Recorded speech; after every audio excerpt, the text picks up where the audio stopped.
सुरेश और नैना भाई बहन थे और बचपन से ही उन दोनों में बहुत लगाव था। उनके माँ बाप के गुजरने के बाद दोनों गांव से शहर आ गए थे। नैना एक कॉल सेंटर में काम करने लगी और सुरेश अभी भी नौकरी ढूंढ रहा था।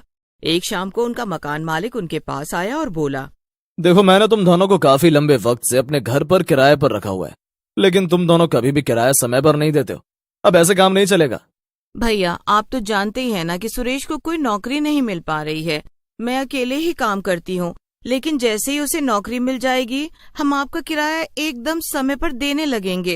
अरे अरे, कब से मैं यही कहानी सुन रहा हूँ। अब बस बहुत हुआ, मुझे अब से अपना किराया एकदम समय से चाहिए। और इतना ही नहीं, अब मैं किराया बढ़ा भी रहा हूँ। तभी सुरेश वहाँ आ जाता है और ये सब सुन लेता है। वो मकान मालिक से कहता है, क्या? अरे ये तो सरासर गलत है ना भैया, आप ऐसे अचानक से किराया क्यों बढ़ा रहे हैं? ओहो, तो अब तुम मुझे बताओगे कि क्या गलत है और क्या सही? हाँ, अगर आपको तमीज नहीं है तो मुझे ही बताना पड़ेगा ना। ठीक है, तो अब कल के कल तुम मेरा घर खाली करके यहाँ से दफा हो जाओ, वरना मैं पुलिस को बुला लूंगा। जाओ और कहीं जाओ और अपनी तमीज की शिक्षा दो। इतना बोलकर मालिक गुस्से में वहाँ से चला जाता है। ये सब तुमने क्या किया सुरेश? इस शहर में इतनी महंगाई है और बड़ी मुश्किल से हमें कम दाम पर ये घर मिला था। अब हम कहाँ जाएंगे भाई, और क्या करेंगे? तुमने क्यों उस मकान मालिक से झगड़ा किया? तो क्या मैं उसकी बकवास सहता रहता नैना? अरे मैं काम ढूंढ तो रहा हूं ना, जल्दी मुझे काम मिल भी जाएगा, देखना। तुम फिक्र मत करो, मेरा एक दोस्त है जिसका घर खरीदने और बेचने का बिजनेस है। उसके पास रहने के लिए कोई ना कोई जगह जरूर होगी। हम कुछ वक्त के लिए वहां रह लेंगे और फिर तब तक कोई दूसरा काम ढूंढ लेंगे। ठीक है, जैसा तुम्हें सही लगे। अगले दिन नैना और सुरेश अपने किराए का घर छोड़कर सुरेश के दोस्त के बताए एक घर में शिफ्ट हो जाते हैं। सुरेश का दोस्त भी उनके साथ आया हुआ था। देखो सुरेश, इस घर के जो मालिक है ना, वो विदेश में रहते हैं। ये घर काफी सालों से खाली पड़ा हुआ है और मुझे इसे बेचने की जिम्मेदारी हाल ही में मिली है। यहाँ पे तुम आराम से कुछ दिनों तक रह सकते हो। Thank you so much Bunty, मैं जल्द से जल्द कोई नौकरी ढूंढ लूंगा और ये घर खाली कर दूंगा। मेरी मदद करने के लिए तुम्हारा ये एहसान जिंदगी भर नहीं भूलूंगा। अरे सुरेश, ये तुम कैसी बातें कर रहे हो? भला एक दोस्त थी तो दोस्त के काम आएगा ना। हाँ, अरे सुरेश, मैं एक बात तो बताना भूल ही गया। ये जो घर है ना, इसको लेकर कुछ कहानियां फैली हुई हैं। लोग कहते हैं कि यहाँ पर एक दरवाजा है जो कि बड़ा ही रहस्यमयी है और जिसने भी उसे खोला है उसके साथ कुछ बुरा ही हुआ है। इसलिए कुछ भी हो जाए, तुम दोनों उस दरवाजे को मत खोलना। मुझे नहीं पता था बंटी कि तुम ऐसी कहानियों में यकीन करते हो। अरे ये सब केवल अफवाह होती है बस। क्या तुम भी सुरेश? अगर बंटी कुछ कह रहा है तो मान लो ना। बंटी, तुम बिल्कुल भी फिक्र मत करो, हम उस दरवाजे से दूर रहेंगे। इसके बाद बंटी वापस अपने घर चला जाता है और सुरेश और नैना मिलकर घर की थोड़ी बहुत सफाई करने लग जाते हैं। रात हो जाती है और दोनों लोग खाना खाकर सोने चले जाते हैं। आधी रात में सुरेश को जोरों की भूख लगती है तो वो किचन की तरफ जाता है। आज मैंने रात का खाना ठीक से नहीं खाया था, इसलिए मुझे इतनी जोरों की भूख लगाई है। चलो जल्दी से कुछ हल्का फुल्का खा लेता हूँ और सो जाता हूँ। कल सुबह जल्दी उठकर नौकरी ढूंढने भी जाना है। सुरेश किचन से खाना खा के जब वापस अपने कमरे की तरफ जा रहा था तो उसे वही भूतिया दरवाजा दिखाई दिया। तो यही है वो रहस्यमय दरवाजा। ये नैना और बंटी जैसे पढ़े लिखे लोग भी कैसी कैसी कहानियों पे यकीन करते हैं। अभी तो नैना भी सो रही है, जरा मैं इसके अंदर जाकर देखता हूँ कि आखिर अंदर क्या है ऐसा। सुरेश बिना ज्यादा कुछ सोचे समझे दरवाजे को खोलकर अंदर चला गया। अंदर अंधेरा ही अंधेरा था और दूर दूर तक कुछ भी नजर नहीं आ रहा था। ओह, इस जगह तो एक भी लाइट नहीं है। जरूर बिजली वाला यहाँ आने से डर गया होगा, इसलिए यहाँ लाइट नहीं लगाई गई। चलो बहुत हुआ टाइम पास, अब वापस चलकर सो जाता हूँ, वरना कल सुबह आंख नहीं खुलेगी। सुरेश वापस जाने लगता है, तभी एक रोशनी उसका पीछा करने लगती है। सुरेश वापस दरवाजे से बाहर आ जाता है, वो रोशनी भी उसके साथ चली आती है। फिर वो अपने कमरे में जाकर सो जाता है। अगले दिन नैना उसे उठाने आती है। उठो सुरेश, क्या तुम्हें देर नहीं हो रही है? मुझे भी काम पे जाना है, मैंने तुम्हारे लिए नाश्ता बना दिया है, जल्दी से चलकर खा लो।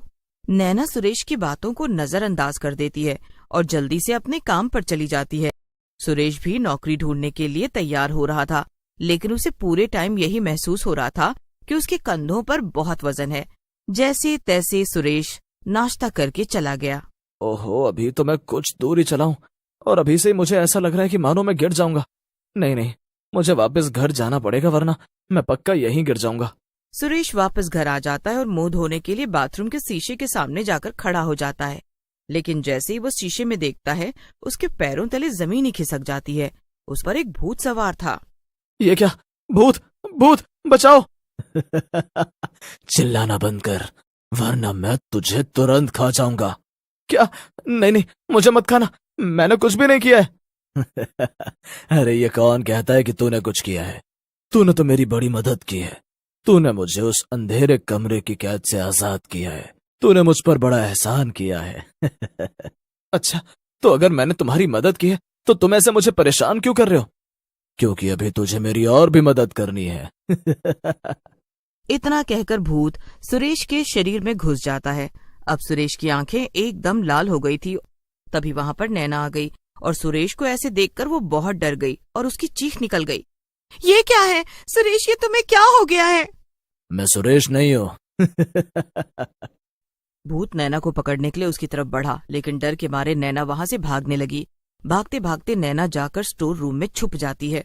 हे भगवान, ये सब क्या हो रहा है? ये सुरेश को क्या हो गया है? अब मैं क्या करूं? ओह, याद आया, बंटी को फोन करती हूँ, वो आकर मेरी मदद जरूर करेगा। नैना जल्दी से बंटी को फोन करती है और उसे सब कुछ बता देती है। थोड़ी ही देर में बंटी घर आ जाता है और छुपते छुपाते स्टोर में जाकर नैना से मिलता है। अरे बंटी, सुरेश के अंदर कोई भूत आ गया है, वो बहुत डरावना लग रहा है। मुझे कुछ भी समझ में नहीं आ रहा कि क्या करूं। क्या? कहीं ऐसा तो नहीं कि वो उस भूतिया दरवाजे को खोलकर उस कमरे में गया था? मुझे नहीं पता बंटी, मैं घर पर नहीं थी, हो सकता है कि ऐसा ही हुआ हो सकता है नहीं, मुझे तो पूरा यकीन है कि ऐसा ही हुआ है। जरूर उस कमरे में कोई भूत होगा जो सुरेश के साथ साथ बाहर आ गया। मुझे तो कुछ समझ नहीं आ रहा है नैना। थोड़ी देर तो नैना और बंटी वहीं पर चुपचाप बैठे रहते हैं। फिर नैना को एक आइडिया आता है और वो बंटी से कहती है, मुझे तो अब बस एक ही रास्ता नजर आ रहा है। हमें सुरेश को वापस उस कमरे में ले जाना होगा। वहीं से ये भूत आया है और इसे वहीं ले जाकर हराया जा सकता है। हाँ नैना, तुमने बिल्कुल सही कहा। मुझे भी यही लगता है कि ये भूत उस कमरे में ही सबसे ज्यादा कमजोर होगा, इसलिए वहां पर इसे हराना बहुत आसान होगा। तो देर किस बात की है, हम आज रात ही अपने प्लान को अंजाम देंगे बंटी। रात होते ही नैना और बंटी दोनों उस भूतिया दरवाजे को खोलकर उस अंधेरे कमरे में चले गए। यहाँ तो बड़ा अंधेरा है नैना, मुझे तो कुछ डर लग रहा है। चुप करो बंटी, ये डरने का समय नहीं है। अरे डरने का भी कोई समय होता है क्या नैना? अच्छा ये बताओ, तुम सुरेश के ऊपर सवार उस भूत को यहाँ लाओगे कैसे? बस तुम मेरे साथ इस दरवाजे से सट कर खड़े रहो। जैसे ही मैं तुमसे कहूँ, मेरे साथ सुरेश के पैर पकड़ लेना और उसे यहाँ अंदर खींच लेना। मैंने उसके लिए एक ऐसा जाल बिछाया है कि वो यहाँ जरूर आएगा। नैना और बंटी चुपचाप खड़े रहकर भूत के आने का इंतजार करने लगे। असल में नैना ने भूत के लिए एक जाल बिछा रखा था। उसने दरवाजे पे ही 2 मरे हुए चूहे रखे थे और उसका प्लान भी काम कर गया। भूत चूहों को सूंघते हुए वहां तक आ पहुंचा। तभी भूत को दरवाजे के पास पड़े चूहे नजर आते हैं। भूत लालच में आकर चूहों को खाने के लिए दरवाजे के पास आ जाता है। बंटी और नैना मिलकर भूत के पैर पकड़ उसे दरवाजे से अंदर खींच लेते हैं। अंदर आते ही भूत तड़पने लगता है। थोड़ी ही देर में वो सुरेश के शरीर से बाहर आ जाता है और दूर जाकर गिर जाता है। ओह नहीं, मैं फिर से इस कमरे में कैसे आ गया? यहाँ तो मेरी कोई भी शक्ति काम नहीं करती। मुझे जल्दी से यहाँ से बाहर निकलना होगा। भूत वापस सुरेश के शरीर में घुसने की कोशिश करता है, लेकिन उससे पहले ही नैना और बंटी सुरेश को उठाकर कमरे से बाहर ले जाते हैं। नैना जल्दी से उस दरवाजे को बंद कर देती है और भूत फिर से वहीं पर कैद हो जाता है। सुरेश और नैना उस घर को खाली कर देते हैं और वो भूतिया दरवाजा एक बार फिर से हमेशा के लिए बंद हो जाता है।